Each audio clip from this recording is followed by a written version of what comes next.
काल भैरव अवतार। जब शिव ने ब्रह्मा का अहंकार चूर कर दिया।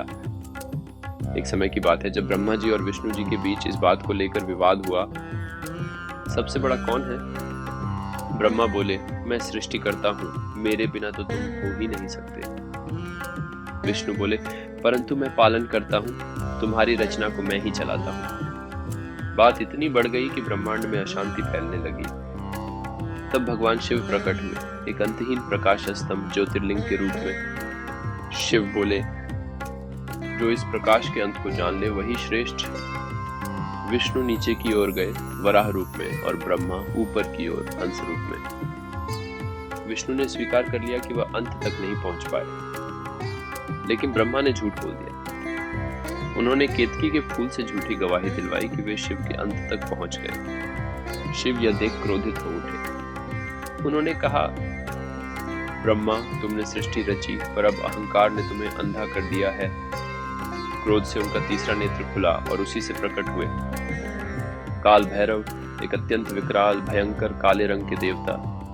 काल भैरव का स्वरूप, गले में मुंडमाल, हाथ में त्रिशूल, रक्तवर्ण आंखें, भयंकर अट्टहास, तेज ऐसा कि यमराज भी भयभीत हो जाए।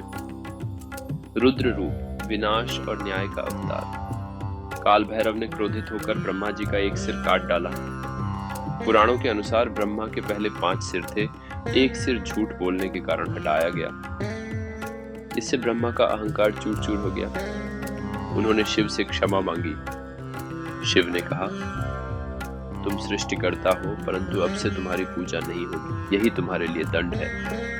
चूंकि ब्रह्मा ब्राह्मण हैं, उनका सिर काटने से काल भैरव को ब्राह्मण हत्या का दोष लगा। उनके हाथ में वह कटा हुआ सिर चिपक गया। वे जगह जगह भटकते रहे, भिक्षाटन करते हुए दोष से मुक्ति की खोज में।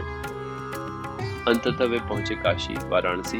वहां सिर उनके हाथ से गिर गया। वहीं शिव ने घोषणा की, यह मेरी ही लीला थी। जो काशी में काल भैरव की शरण ले, उसे मृत्यु का भय नहीं होगा।